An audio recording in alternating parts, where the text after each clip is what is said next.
Barbara's already read my bio, so I won't spend a lot of time on this, but this is who I am: wife, mother, sister, friend, education, lifelong learner, and I am one who feels like I'm supposed to learn something new every day.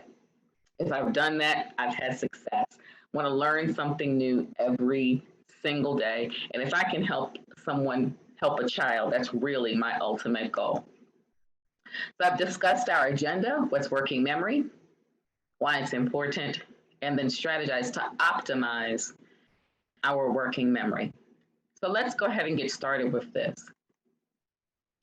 Before we go specifically into working memory, I'm going to go big picture first and say what's an working memory is one of our executive functions. It's one of our executive skills. In my executive, it's one of the skills that is in your that's I call it like the orchestra conductor. It's one of these executive skills. It's part of your prefrontal cortex. That's where they are typically, where they come from. And I want to say, if you think about an orchestra conductor bringing all of the different instruments together and saying, how can I take the fact that someone plays the violin, the viola, the cello, coming together, how can I bring all those skills together to make something beneficial?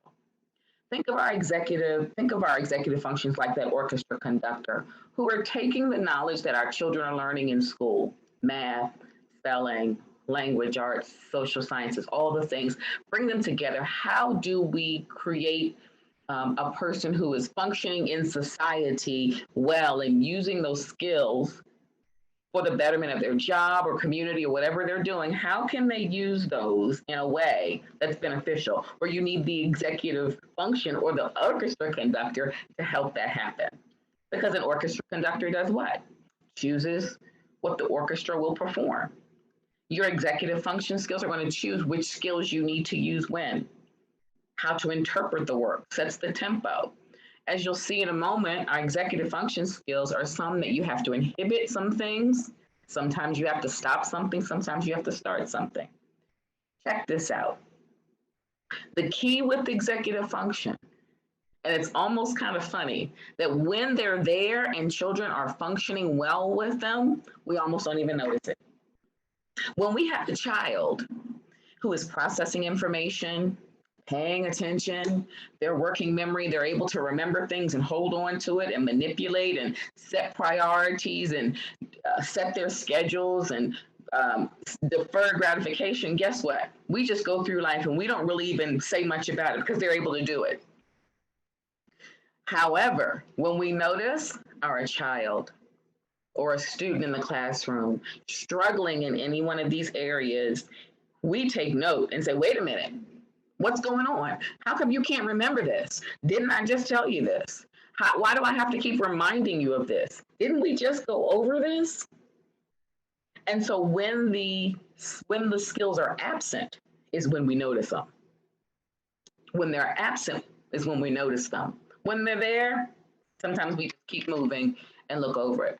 So my guess is sometimes when I do parent talks, community talks, many of the parents, they're signing up for this because they're saying, I'm noticing something in my child. And I'm wondering if something's going on. Okay. And that may be you. I know when my son was 5, it was me. And I said, I'm noticing something. What can I do to support? So check out this list. One of my colleagues, Dr. Frank Cross, has taken executive function skills and he puts them into 2 separate categories. There's a lot of different ways that you can categorize your executive skills. And chunking is actually one of the best strategies for learning anything. And he's used this mnemonic or acronym TWOMP and FESTIG. And so there are executive function skills that require thinking. Those are such as time management, being able to say, okay, I've got 10 minutes left or 30 minutes left. How can I manage that? It's what I'm trying to do right now to say, hey, this talk is supposed to be over by 8 o'clock. Can I make sure I get through all of the information we want to present and have you out on time? That's time management. Working memory is the conversation for tonight. We'll talk about that, of course, in a few moments. Being able to organize, metacognition, which is being able to be reflective and see yourself in a certain situation. Some people say it's thinking about thinking. being able to plan and prioritize. Those things are all executive functions that require thinking. Festive or executive function that require doing. Flexibility, being able to be flexible in a change of situation. Emotional control, we all need that.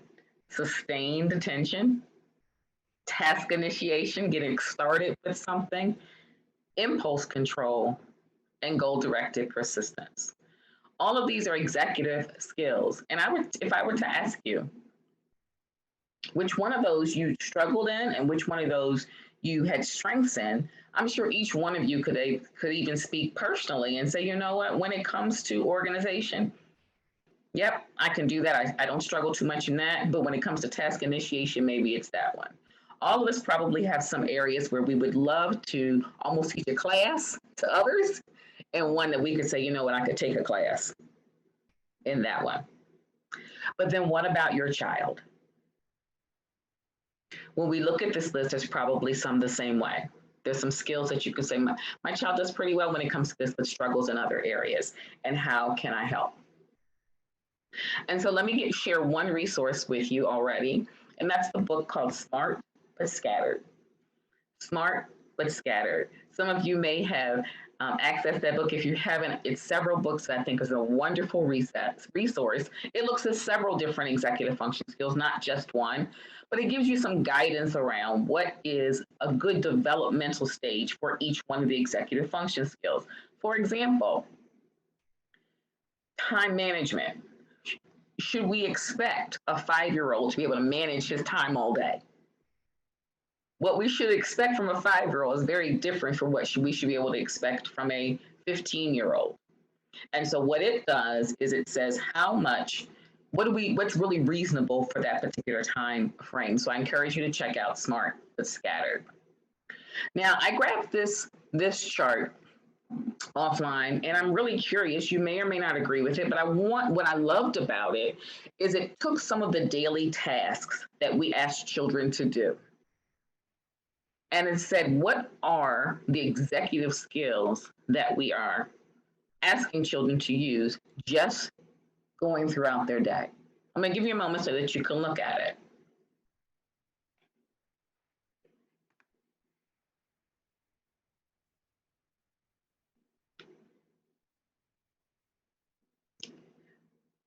Just in everyday living, having children develop and utilize executive skills is very important. Now, our children, because their brain is still fully developing, their executive skills are not fully developed yet. And so we have to say, how can we help support our children as they are getting older and getting to the point where they can say that they can maximize their ability in each one of these areas?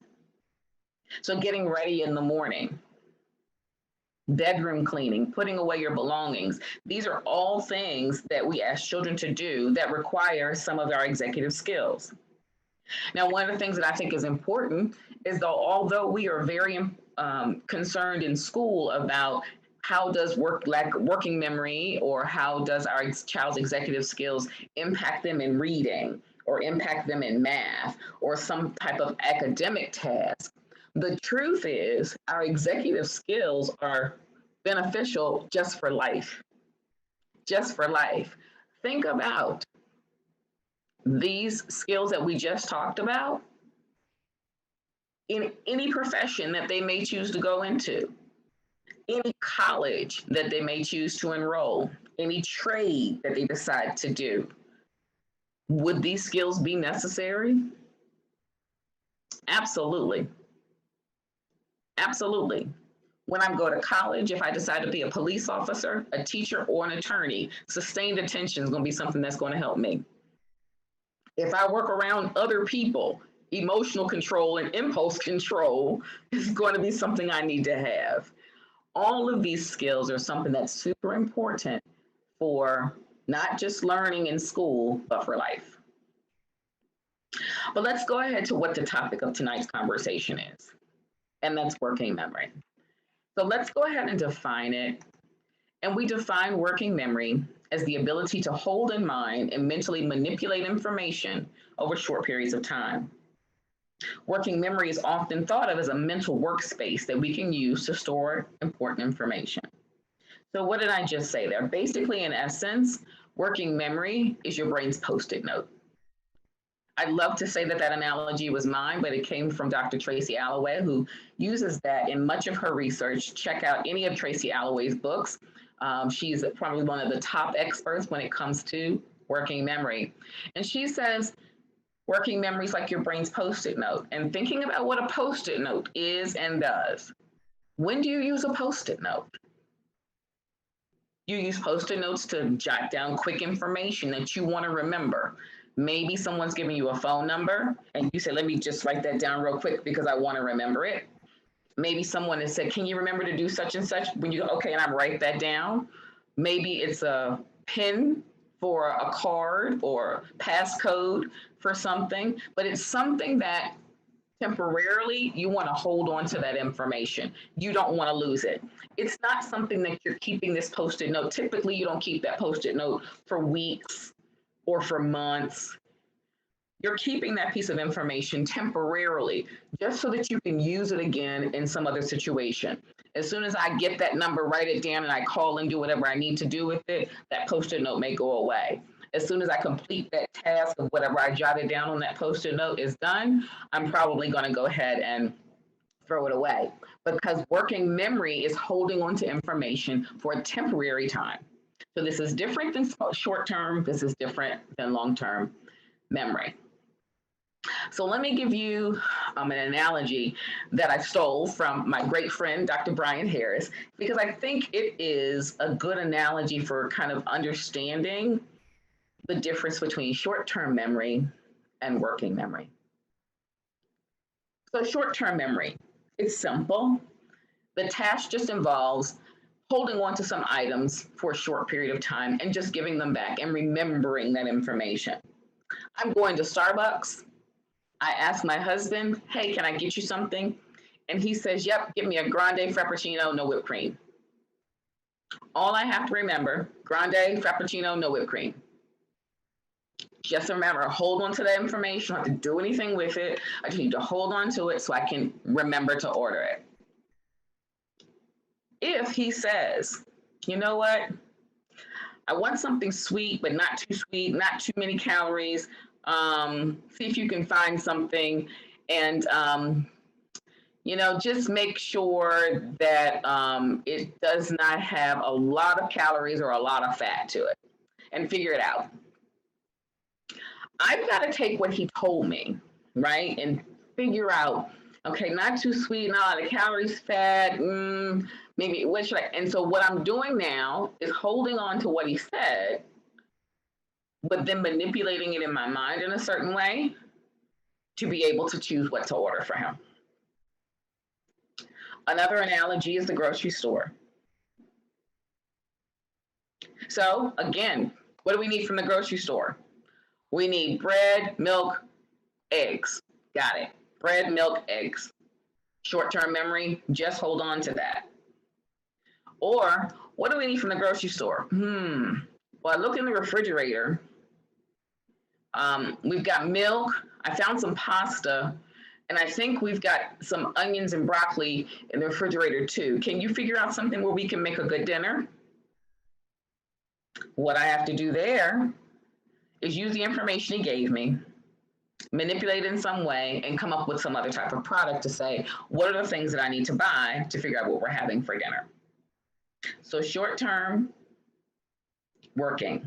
So basically short-term memory, just recall it.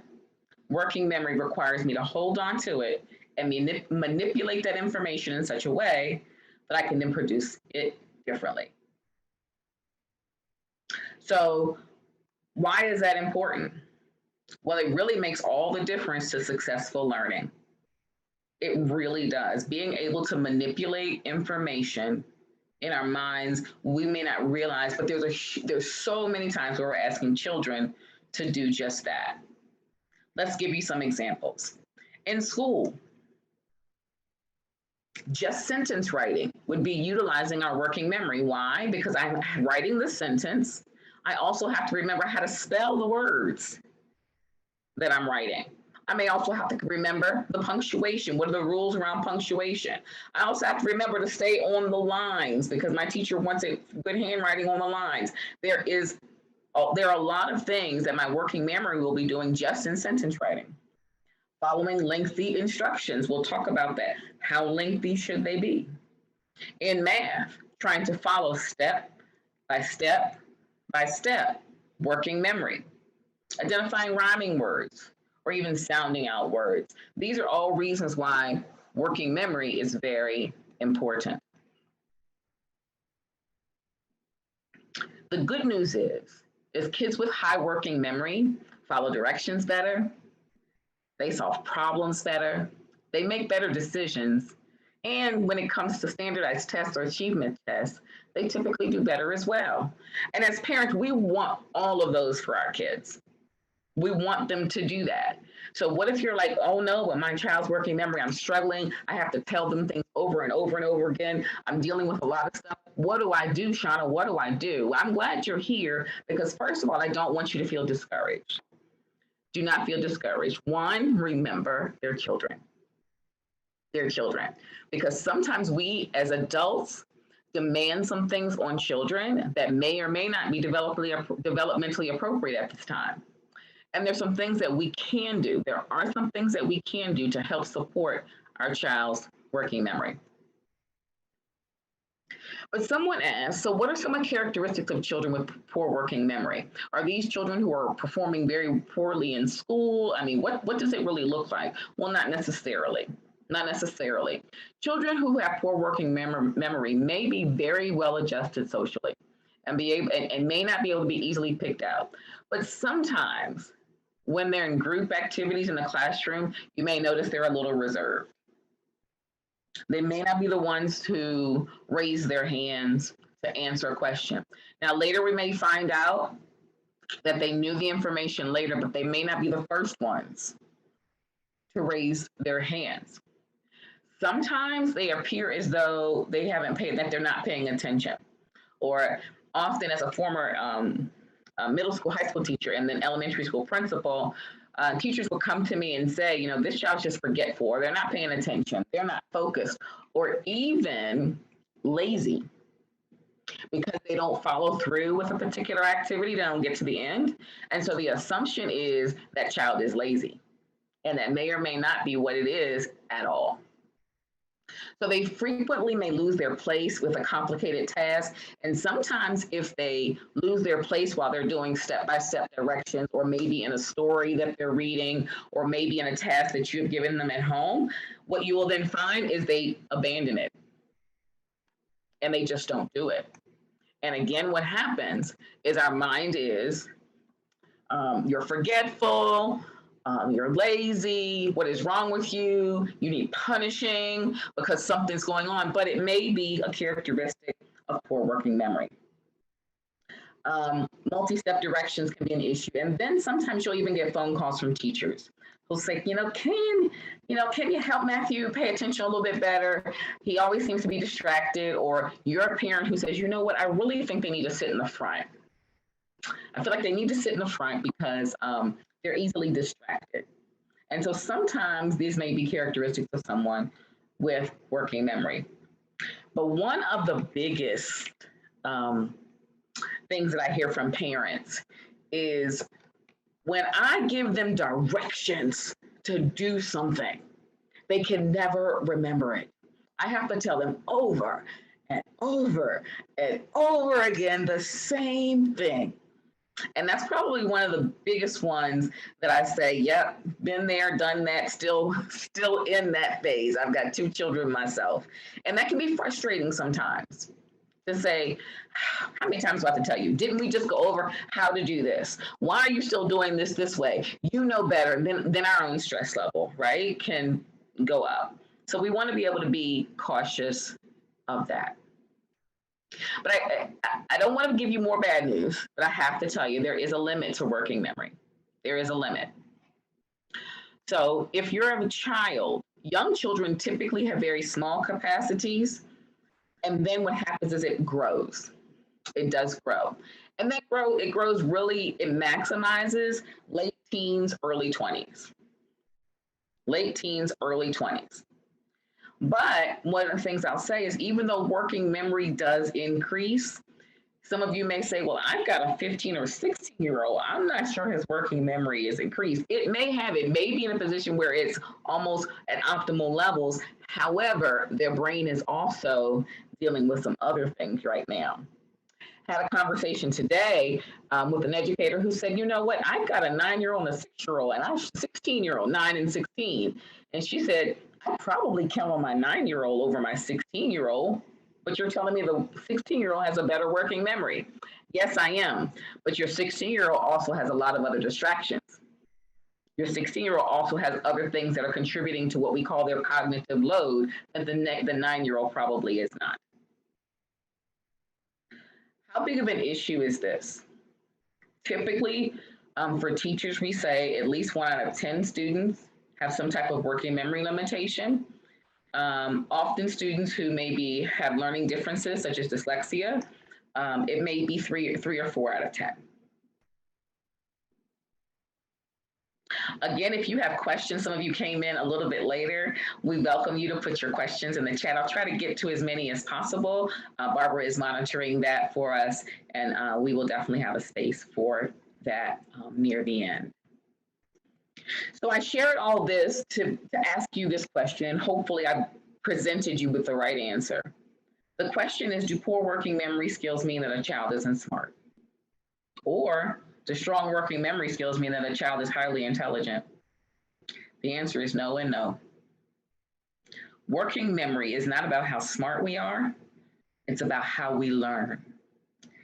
And although working memory is a better predictor of student success than IQ, I'm not going so far to say if you have working memory, you're really highly intelligent. I'm just going to say you've got some skills in place to help you learn. And for those who struggle with working memory, I still say there's some room for growth and some things that we can do to still put you in a position to maximize learning.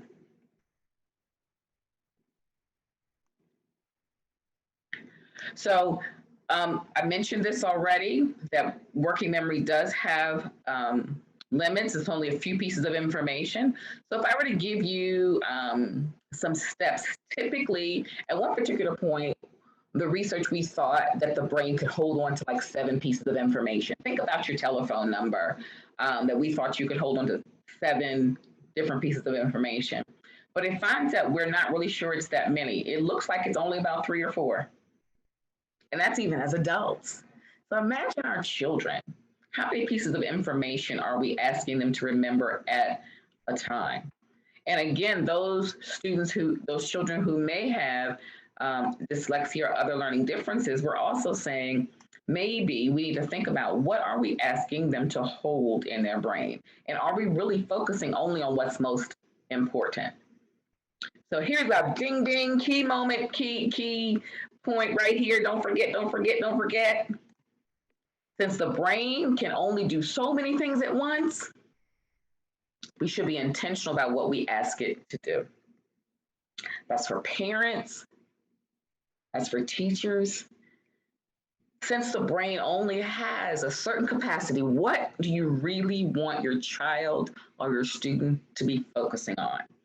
Are there some things that we can provide some other supports? Yes, we want them to be able to do all these types of things. We want them to clean their room and be responsible and watch their sister and do all those types of things and do your math. And yes, okay. But if you have children who are struggling with working memory, I encourage you to say, what is it that we really want the child to be focused on at this particular time? I'm going to pause there. Barbara, is there anything that has come up in this first half before I move on to strategies? We did have a question regarding if there's any thoughts or comments on how poor working memory and dyslexia might be related. I put myself on mute. Thank you. And so while I'm not an expert on dyslexia, there is a matter of how the words are how it's being processed and being able to hold on to the information. So being able to say that how I'm processing information and holding on to it, first of all, then have to process it to manipulate it. They have noticed there is a The short answer is yes, there's a connection. The long answer is a little bit more complicated, but it's about that manipulation process. Because as I said, short-term memory, I'm just holding on to it. But now I've got to manipulate it a certain way. So, and of course, with dyslexia, that processing, how I process the information while I'm reading, is also, there's some differences there. So I will say absolutely there are some connections between working memory, and there's actually a lot of research about that. If that's something I can help with, I'd love to do that, and we can stay connected so I can get you some resources about how those are connected.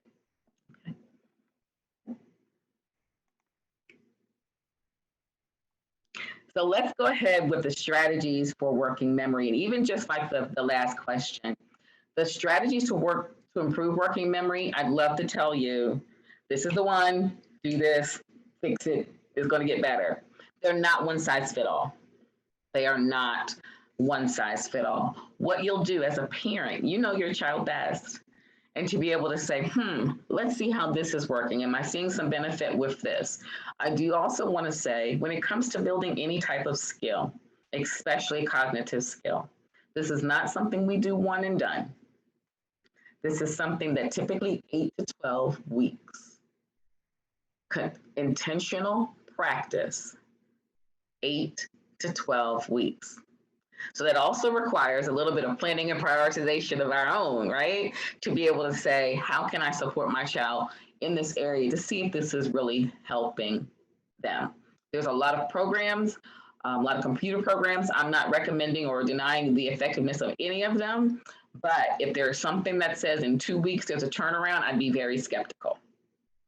8 to 12 weeks is typically what you're going to need and to see a significant difference and see improvement in these areas. If you are a parent of a child, infancy to age 5, congratulations. Knowing this is the busiest time for your child's brain. They are learning so much during this time. They are learning language, they are learning environment, they're learning your face. Remember, your face is their best toy. And the quality of their experiences are really going to make a huge difference in their lives. So when it comes to the brain really is neutral ground. And it depends on what we plant in it, for lack of a better word, how we are nurturing the environment of our children. What do they get the opportunity to do? What are they learning even right now? What are they beginning to do and learn on their own, even when they are young? The environment that children grow up in, especially during birth to age 5, makes a huge difference in even some of the skills that we see. The good news is there are things even at early ages on into teenage years that we can do that have been proven to help working memory. The great news, in my opinion, is games, playing games. Those of us who are in the teacher workshop today, we had a great time doing some working memory games. Brain stuff is actually kind of fun. And if you take the time to sit down on the floor, pull out the table, playing Uno games, memory games, even more complicated games, know that this is not just good family fun. This is good for improving working memory. Often parents are looking for some high level, often expensive cognitive training program. Again, I'm not going to speak against any of them, but please do not negate some of the things that have been around for a long time that can make a big difference in what's going on out there. TFI is offering this, and as I said to someone today, I'm not selling a program at the end of my workshop. Sometimes workshops around this type of topic are focused on selling a kit or a product at the end. Some of them are very good. Some of them are good. And I'll just say, please do not negate some of the things that have been around for years. Go find the dollar store and get a pack of Uno cards. Think about Uno, think about cards, right? You have to say, not only what's in my hand, what can I play? What's already been played? I have to remember, did someone play that before? Have I seen all the draw fours? Have I seen the kings before in a regular card game? Those things are exercising your working memory skills. And children love them. Playing those games, do it memory, and there's so many versions of memory now. So whatever your child's interest is, Super Mario, there's some from Disney. There's so many memory games out there. They look like they may be for young children, but not necessarily. Go ahead and play them, even with older children. It's a wonderful thing to do. The other way, another strategy for building working memory is to reduce the amount of output you're giving, or input, I'll say, that you're giving them, and allow them to give some output. Basically, what that means is sometimes we do a lot of teaching. We do a lot of teaching. Let me show you how to do this. Now, let me show you how to do this. Let me show you how to do this. Stop it sometimes and turn it around. Guess who also knows some stuff? Your kids. Your kids do. Learning how to explain something is a wonderful brain skill. Being able to not just do something, but explain to someone else how to do it is a cognitive task that sometimes we don't always allow our children to do. So let's say your child is learning how to play basketball. You may or may not know anything about basketball. Act like you don't know anything. Tell them to teach you the rules of the game. My favorite one during the pandemic, I had a teenage boy. He was 14 at the time. Just like many other teenage boys, was into his video games. I could spend time just arguing with him about being on the video games, or I could say, hey, Matt, teach me how to play that game. And I sat there and let him humiliate me because I lost badly. But he taught me the strategies of the game. He didn't even realize I was also helping him with his own working memory, being able to process how to articulate to a beginner who did not understand the levels of the game. That is a working memory exercise. Let him teach you and really act like I have no idea what you're doing. Nope, you got to go over it again. Show me, how did you do that? Show me what you did. We also could do what we call find the difference activities. These are things that can be Googled and you can check them out there. They're also, I think there's still puzzle books out around find the difference activities. The Smithsonian, if you Google the Smithsonian, what's the difference, find the difference, they do daily find the difference pictures based on some of the Smithsonian exhibits and pictures and things that they have there. Some of them are very complex. So here's a pretty simple one. I'll give you a second if you like to do it.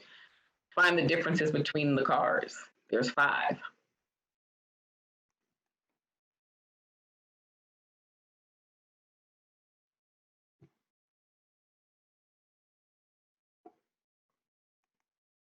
There they are. I'll give you one more. See if you can find the differences between picture A and picture B.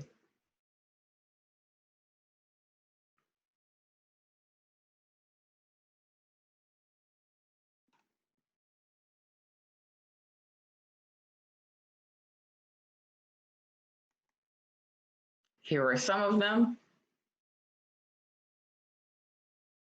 I found out earlier today from my teachers that there's a couple others that I missed, but that's good. That means they were focusing.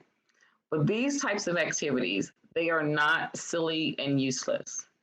They are utilizing your working memory, being able to say what was on that picture, what's on the other ones. And these are beneficial and free and can benefit all children.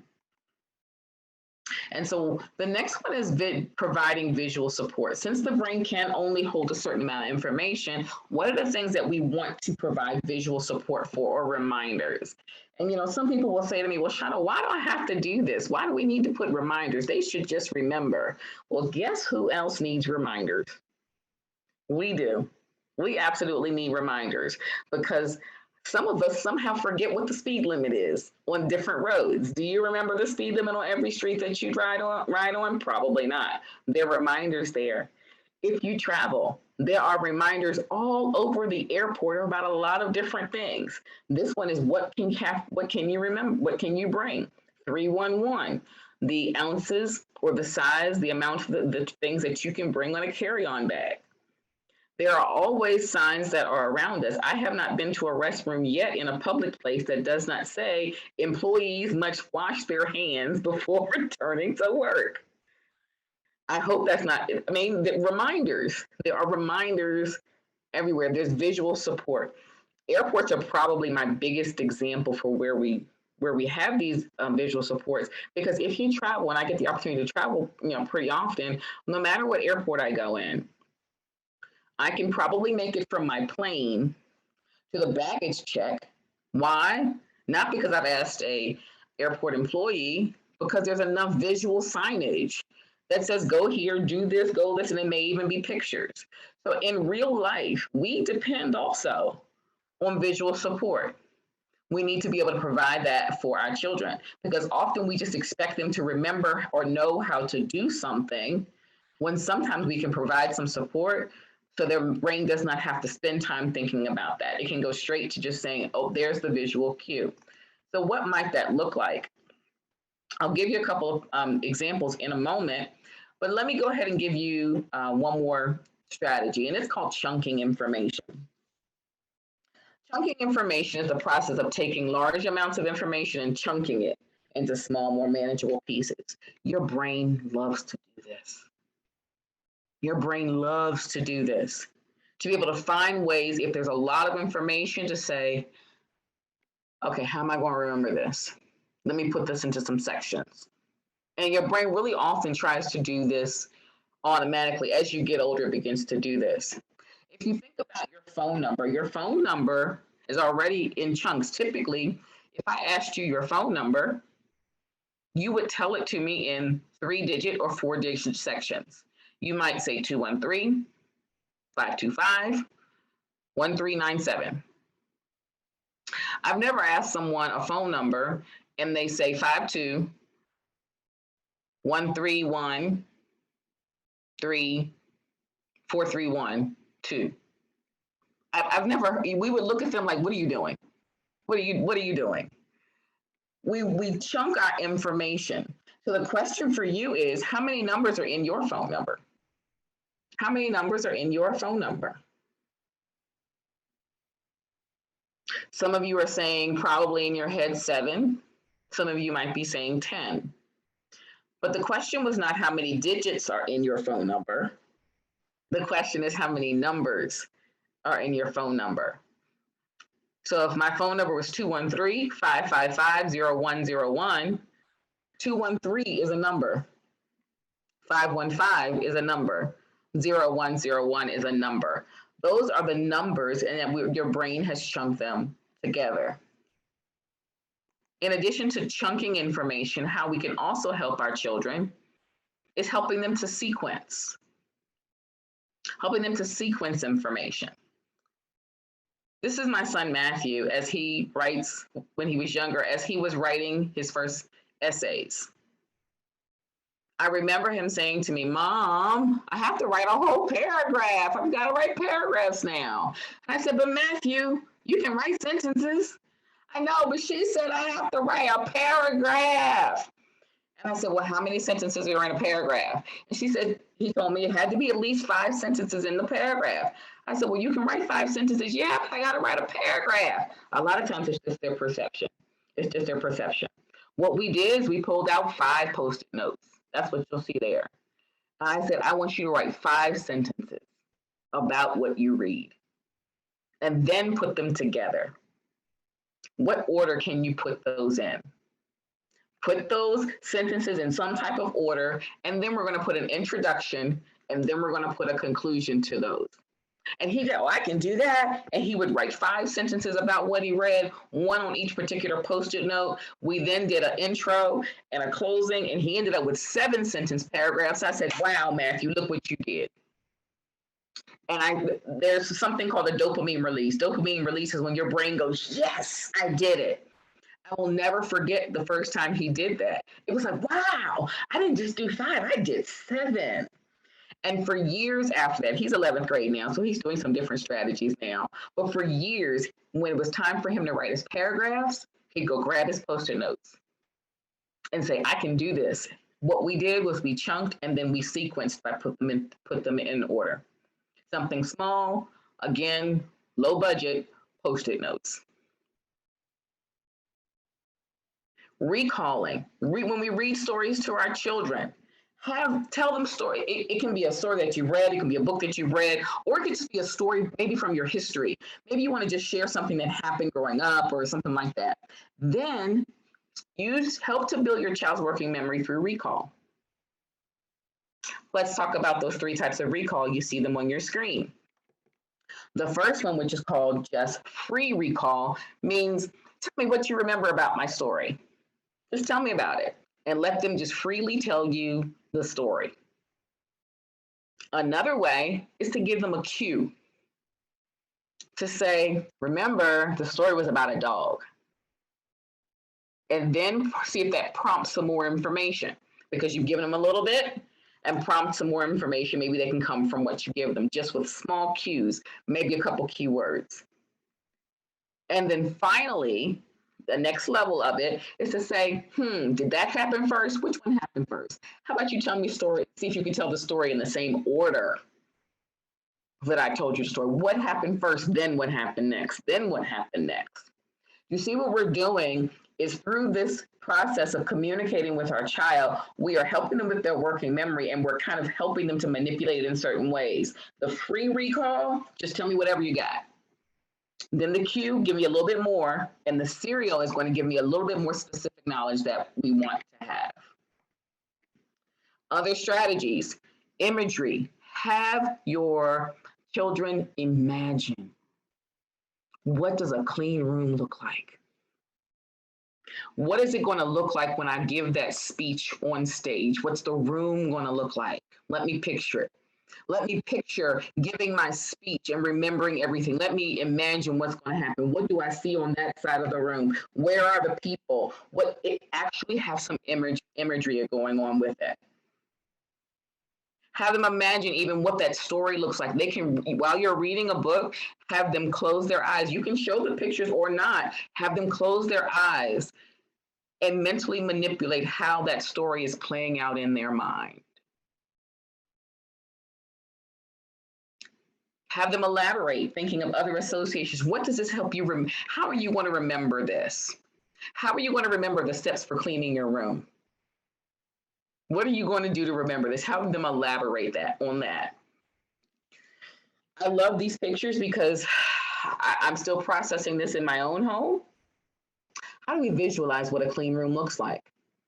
As a parent, you've probably said, can you remember to clean your room? Can you remember to clean your room? What does that really look like? Have them visualize it. Have them visualize what a clean room looks like, because honestly, clean room can be a very abstract concept for kids. Another great strategy for building working memory, or for those who are struggling with working memory, is audiobooks. Audiobooks. It removes the difficulty out of sounding out the words. Even for children with dyslexia or learning differences, this can really help when it comes to understanding some of the stories, is using the audiobooks. The other program is using speech to text. Some children who are struggling with writing and spelling the words and the working memory process there, how can they feel successful? Use the speech to text. Almost all programs have it where you can turn the mic on and the children can talk to the computer and it spells out the words for them. Now, do you want to do this all the time? Because some parents say, well, then they're never going to learn to spell. They're never going to. I'm telling you, determine what do you want the brain to focus on at that time. This is not, let's teach all the world skills right now. Sometimes you say, if it's about getting the child to be able to complete this assignment or complete this task, having those supports to be able to get a level of, I got it, I did something, I was successful, is worth it. Is worth it. So please consider how you can support some of your children as they're growing in this area. Someone in the questions asked about as children get older. The funny thing is a lot of strategies don't have an age limit.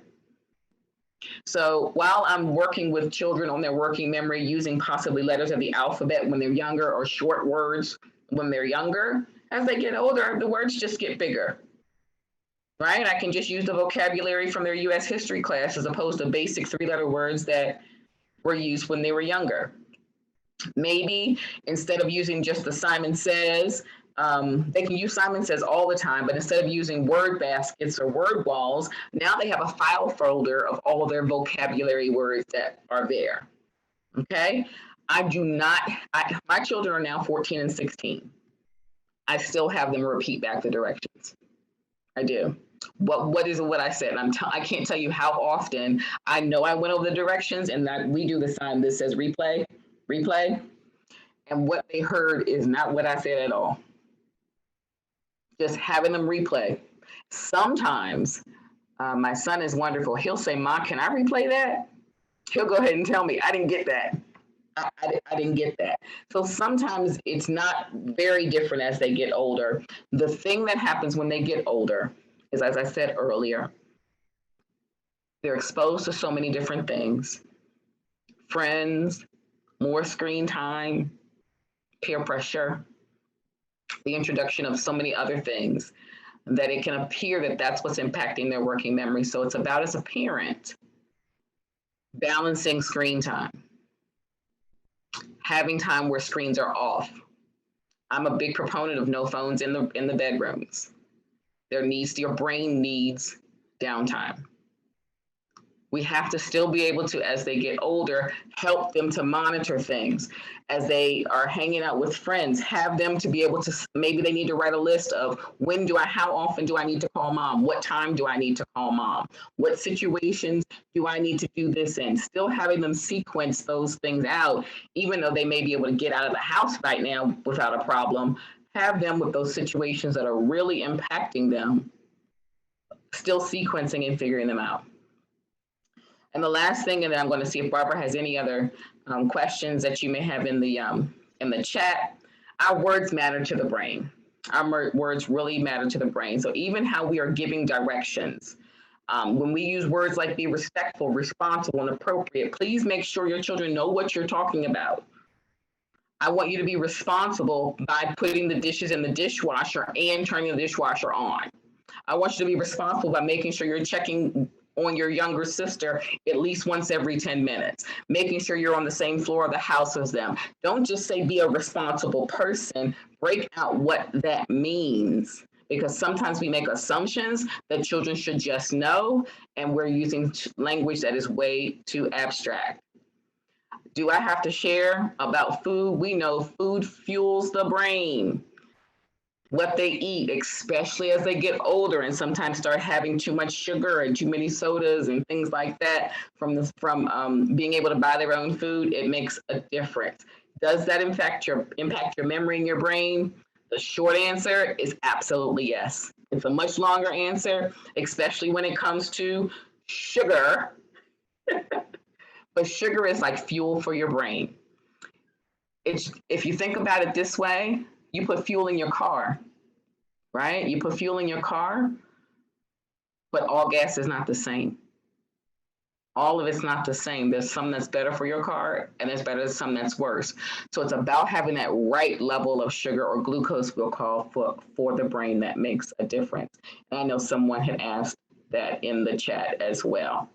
And then finally, basic. If your youth are short on sleep, they will not learn or remember well.